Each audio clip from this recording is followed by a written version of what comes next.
कई सारे लोग ना ऐसे होते हैं कि वो इन्फ्लुएंस हो जाते हैं किसी से बातचीत करके कि अरे यहाँ पैसा लगा लो, कुछ वीडियोस देखे कि अच्छा वहाँ पे ये चीज़ें बोली गई थी, वहाँ पे मेरा पैसा डबल हो जाएगा, ट्रिपल हो जाएगा, तो मैं इन्वेस्ट कर लेता हूँ। अच्छा, ऐसे व्यूवर्स को, ऐसे इन्वेस्टर को आप क्या एडवाइस करेंगे?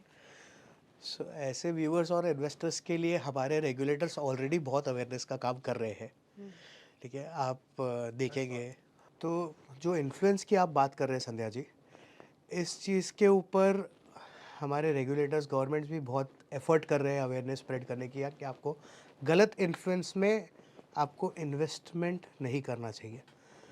ऑलरेडी बहुत सारे रजिस्टर्ड फाइनेंशियल एडवाइजर्स हैं, आप उनसे गाइडेंस ले सकते हो। आपको स्टॉक्स में इन्वेस्ट करना है तो स्टॉक मार्केट ब्रोकर्स है जो जिनके पास रजिस्टर्ड रिसर्च एनालिस्ट है, हुँ, जो दिन भर रिसर्च करते हैं आप लोगों के लिए और रिसर्च रिपोर्ट निकालते हैं, आप वो पढ़ के उसके थ्रू इन्वेस्ट कर सकते हो। हुँ, अगेन म्यूचुअल फंड के भी एडवाइजरी प्लेटफॉर्म्स है जो म्यूचुअल फंड्स को रेट करते हैं, हुँ, उनके ऊपर बताते हैं कि आपका म्यूचुअल फंड जो आप सोच रहे हो वो कितना अच्छा है, उसकी रेटिंग क्या है, हुँ, वो सारी चीज़ देते हैं। तो बहुत सारे फैक्टर्स होते हैं जो आपको कंसिडर करने चाहिए इन्वेस्टमेंट करने के पहले। हुँ, आपको अपना गोल क्लियर होना चाहिए सबसे पहली चीज़ इन्वेस्टमेंट करने के पहले। किस चीज़ के लिए आप गोल करना, आपका जो गोल है इन्वेस्टमेंट का, आप किस चीज़ के लिए इन्वेस्टमेंट करना चाहते हो? आप रिटायरमेंट प्लानिंग के लिए कॉर्पस इकट्ठा करना चाहते हो, या फिर आप शायद आपको 2 साल बाद कोई कार खरीदनी है उसके लिए इन्वेस्टमेंट करना चाहते हो, या आपको 10 साल बाद आपके बच्चे की हायर स्टडीज़ के लिए इन्वेस्टमेंट करना है। हुँ, तो आपका जब गोल क्लियर होगा तो आपको इन्वेस्टमेंट ऑप्शंस भी बहुत अच्छी तरीके से समझ में आएँगे, किसमें इन्वेस्ट करना चाहिए। हुँ। ये आपको आपका फाइनेंशियल एडवाइज़र गाइड कर सकता है अच्छे से, ना कि कोई यूट्यूब इन्फ्लुएंसर या टेलीग्राम या ट्विटर वाला कोई बंदा जो बस ये बता रहा है कि ₹100 के ₹1000 बन जाएँगे आप ऐसा करते तो। हुँ, तो उनको अलर्ट रहना चाहिए अलर्ट और रहना अपने चाहिए, अलर्ट एडवाइज़र रहना से बहुत ही। ज़रूरी है क्योंकि बिल्कुल, ये बिल्कुल। आपका पैसा ही है, उनका पैसा नहीं है। बिल्कुल, बिल्कुल। रौनक, अगला सवाल ना मेरा ये है कि क्रिप्टो का भी हम क्रेज़ देख रहे हैं देखिए। हालाँकि रिस्क इन्वेस्टमेंट है, लेकिन इसको आप कैसे देखते हैं? और जो न्यू इन्वेस्टर हैं, उनको क्या सलाह देंगे आप? क्रिप्टो एक बहुत ही ट्रेंडिंग वर्ड है पिछले कई सालों से, बहुत पॉपुलर हुआ है ये यंगस्टर्स के बीच में और overall through out the world में। मैं आपको मेरे एक दोस्त की कहानी बताता हूँ एक्चुअली, उसने बिटकॉइन में इन्वेस्ट किया था। हुँ, तो एक समय पे तो उसके इतने पैसे बन रहे थे कि उसने लाइफ में ये सोच लिया कि मुझे अब लाइफ में कुछ करने की ज़रूरत ही नहीं है, हुँ, ठीक है? और एक ही महीने में उसके साथ ऐसा हो गया कि मेरा तो घर-बार लुट गया पूरा का पूरा। वो ऐसी सिचुएशन में आ गया। तो क्रिप्टो जो है ना, ये इसी तरीके का एक कंप्लीट स्पेक्युलेटिव चीज़ है, इन्वेस्टमेंट ऑप्शन है। आज के टाइम पे इंडिया में तो ये अनरेगुलेटेड है। हुँ। सो अगर आपको लॉटरी टिकट खरीदनी है तो आप क्रिप्टो में इन्वेस्ट कर सकते हैं। अच्छा। पहले अगर आपके बाकी इन्वेस्टमेंट ऑप्शंस अगर सॉर्टेड है, आपके इमरजेंसी फंड्स और आपके गोल्स के लिए जो आपको इन्वेस्टमेंट करने हैं वो सब आपने कर लिया, तो अगर आपको बस एक लॉटरी टिकट की तरह इसको देखना है, आप आपके पोर्टफोलियो का 1% 2% अगर इन्वेस्ट करना चाहते हो, जितना आप लॉस बेयर कर सको हुँ। उतना आप इसमें इन्वेस्ट कर लो क्रिप्टो में। ये मेरा पॉइंट ऑफ व्यू है। मतलब न्यू बिगिनर को तो आप सलाह नहीं देना चाहेंगे कि देखिए अभी रुक जाओ, संभल जाओ और पहले देख लो अच्छे से, उसके बाद इन्वेस्ट करो। हाँ, बिल्कुल, पहले आपको बाकी सब जगह पे दूसरे जो इन्वेस्टमेंट ऑप्शंस इतने सारे अवेलेबल हैं, हुँ, उसमें से थोड़ा-सा अपना इन्वेस्टमेंट जर्नी चालू करना चाहिए, थोड़ा बिल्ड करना चाहिए अपना वेल्थ, हुँ। और उसके बाद में आपको क्रिप्टो जैसे रिस्की ऑप्शंस पे आने चाहिए। हुँ। अच्छा, स्टॉक पिकिंग की अगर मैं बात करूँ तो कई सारे इन्वेस्टर्स बड़े कन्फ्यूज़ हो जाते हैं कि कौन से स्टॉक को पिक किया जाए। इसको लेकर क्या कहेंगे आप? हाँ, स्टॉक पिकिंग एक बहुत ही इंटरेस्टिंग सब्जेक्ट है और ये हर कोई जानता भी है पर हर कोई समझ भी नहीं पाता इस चीज़ को, ऐसा है। हुँ, सो स्टॉक पिकिंग के बहुत सारे तरीके होते हैं। एक बहुत अच्छा तरीका मैं आपको बताता हूँ कि जैसे कि आप जिस कंपनी को जानते हो, जिस कंपनी के प्रोडक्ट्स को देखते हो या यूज़ करते हो, उस तरीके की चीज़ में आप इन्वेस्ट कर सकते हो जिसमें आपका फ्यूचर दिखता है। फॉर एग्ज़ाम्पल, आप आशीर्वाद आटा जो है वो हम सब खाते हैं, हम आईटीसी के होटल्स देखते हैं, हुँ, लोग सिगरेट पीते हैं, उनको ब्रांड पता है वो कौन से ब्रांड्स कौन सी कंपनी से बिलोंग करते हैं। सो इस हिसाब से शायद आपको लग रहा है कि ये सब का कंजम्पशन मुझे दिख रहा है, हुँ, इतना ज़्यादा पॉपुलर हो रहा है ये चीज़, आईटीसी के होटल में इतने सारे लोग जा रहे हैं, ये हुँ, सब हो रहा है, तो मैं शायद आईटीसी का स्टॉक पिक करूँगा। या फिर अगर लगता है कि ईवी का फ्यूचर, कई लोगों को समझ में आता है इलेक्ट्रॉनिक व्हीकल्स, ईवी का फ्यूचर बहुत ब्राइट है, तो ईवी मैन्युफैक्चरिंग करने वाली कौन सी सबसे बड़ी ऑटोमोबाइल कंपनी है जो सबसे ज़्यादा ईवी पे फोकस कर रही है। रौनक, एक सवाल मेरा ये कि बहुत सारे लोग ना जब इन्वेस्टमेंट करते हैं, अपना पैसा कहीं पे लगाते हैं, तो वो बहुत तरह की मिस्टेक कर जाते हैं, जिससे कि उनका जो पैसा है, पूरी इन्वेस्टमेंट चीज़ें हैं, वो सब डूब जाते हैं। तो ऐसे लोगों को क्या एडवाइस करेंगे और क्या-क्या हिदायत उनको देंगे कि थोड़ा बचना चाहिए उनको इससे? तो मैं आपको बेसिक कुछ मिस्टेक्स है जो हर कोई अपनी इन्वेस्टमेंट जर्नी में करता ही है बाय डिफ़ॉल्ट, मैंने भी किया है और जितने एक्सपर्ट्स हैं उन लोगों ने भी किया होगा।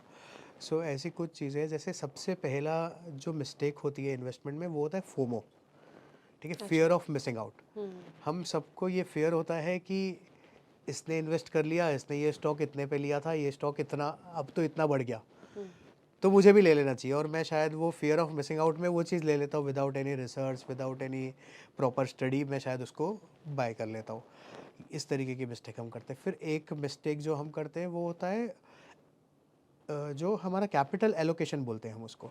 सो कैपिटल एलोकेशन प्रॉपर तरीके से ना करना, ये एक बड़ी मिस्टेक है हुँ, जो इन्वेस्टर जनरली करते हैं। अगर हमारे पास फॉर एग्जांपल मेरे पास 1 लाख रुपए है इन्वेस्ट करने के लिए, तो कई बार मैं क्या करता हूँ, एक स्टॉक पे इतना कॉन्फिडेंट हो जाता हूँ कि मैं 90,000 रुपये तो उसमें इन्वेस्ट कर देता हूँ और बाकी के बचे 10,000 रुपये में शायद 2 या 3 स्टॉक में इन्वेस्ट कर दूंगा। हुँ, तो सिर्फ एक ही स्टॉक ऐसा होगा जो मेरे पूरे पोर्टफोलियो का रिटर्न ड्राइव करेगा। हुँ, बाकी जो 3 स्टॉक्स हैं वो उनका कोई वेटेज ही नहीं है मेरे पोर्टफोलियो में। तो कैपिटल एलोकेशन जो है, हुँ, ये भी एक बहुत बड़ी मिस्टेक है जो बहुत सारे लोग करते हैं। हुँ, ठीक है, इसके बाद में एक बहुत इम्पॉर्टेंट चीज़ है, वो है इमोशनल डिसीजन मेकिंग। अच्छा। हम इमोशंस में बहुत सारे डिसीजन ले लेते हैं जब हम इन्वेस्टमेंट करने जाते हैं। तब इमोशन में डिसीजन क्या होते हैं, अगर मार्केट फॉल हो रहा है तो हम पैनिक में हम डर जाते हैं और हम वो डर के इमोशन में हम स्टॉक्स बेच देते हैं हमारे, जिससे हुँ, हमें लॉस हो जाता है शायद।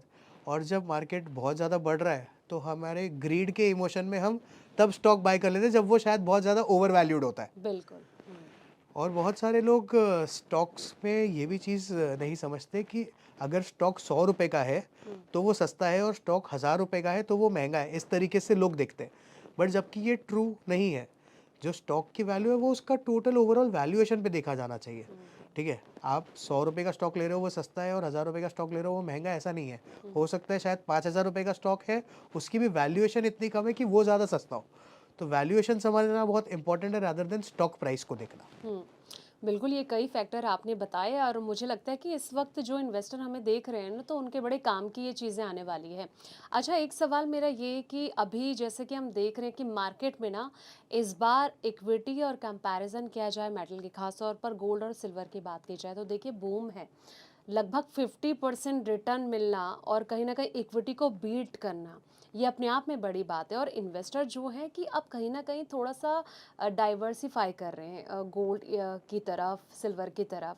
तो ऐसे में आप इसको कैसे देख रहे हैं और आपको क्या लग रहा है कि क्या फ्यूचर है? मतलब आपको लग रहा है कि आने वाले वक़्त में ऐसा तो नहीं कि इक्विटी बीट हो जाएगा?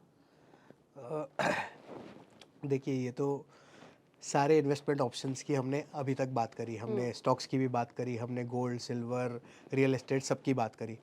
तो इसीलिए डाइवर्सिफिकेशन बहुत इंपॉर्टेंट है, क्योंकि कभी आपका गोल्ड, सिल्वर बहुत अच्छा चलेगा, कभी आपके स्टॉक्स बहुत अच्छे चलेंगे, लार्ज कैप अच्छे चलेंगे, कभी शायद आपके मिड कैप, स्मॉल कैप बहुत अच्छे चलेंगे, लार्ज कैप उतने अच्छे नहीं चलेंगे। कभी आईटी सेक्टर अच्छा चलेगा, कभी बैंकिंग अच्छा करेगा, कभी ऑटोमोबाइल्स अच्छा करेगा, कभी एफएमसीजी अच्छा करेगा। Hmm, so it will always be like that. Hmm, That is why you need to be invested in multiple assets, hmm, okay, and you need to have a balance of all of that. That is how you will get the best return. आप अपने portfolio पे बहुत ज़्यादा अच्छा return लेके आ पाएंगे फिर। हुँ। तो मतलब आप ये कहना चाह रहे हैं कि मतलब दोनों में ट्राई कर सकते हैं और कहीं न कहीं आपकी पोर्टफ़ोलियो जहाँ पर आपको लग रहा है कि बेस्ट रिटर्न आने की उम्मीद है, वहाँ पर आप दाँव लगा सकते हैं। अच्छा रौनक, एक सवाल मेरा ये म्यूचुअल फ़ंड पर आते हैं। एसआईपी का क्रेज़ देखिए बहुत तेज़ी से बढ़ रहा है, अभी हम थोड़ी देर पहले बातचीत भी कर रहे थे।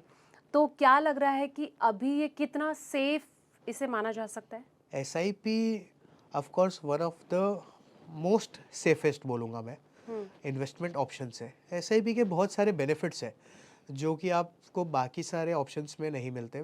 सबसे पहली चीज़, आप एस आई पी बहुत ही छोटे अमाउंट से स्टार्ट कर सकते हैं। एक नए हुँ, इन्वेस्टर को जब इन्वेस्ट करना है तो एस आई पी 500 रुपये, 1000 रुपये हर महीने से ही एस आई पी स्टार्ट हो सकता है। हुँ, ठीक है, दूसरी चीज़, एस आई पी में आपको बेनिफिट क्या मिलता है कि आप ओवरऑल रेगुलर इंटरवल्स पे आप इन्वेस्ट कर रहे हैं। सो आप हर प्राइस लेवल पे आप मार्केट्स में इन्वेस्ट करे जा रहे हो। So over a long period जब हम 15 ईयर्स 20 ईयर्स का होराइजन लेते हैं तो जो ओवरऑल रिटर्न आता है वो ऊपर नीचे होके बहुत अच्छे रिटर्न्स मिलते हैं हमें। सो जब मार्केट ऊपर जा रहा है तभी भी हम इन्वेस्ट करें, जब मार्केट नीचे जा रहा है तभी भी हम इन्वेस्ट करें। सो ये जो डिसिप्लिन हमको मिलता है एसआईपी में, वो इसकी सबसे बड़ी ब्यूटी है कि आपको रिटर्न्स बहुत अच्छे मिलते हैं आगे चल के।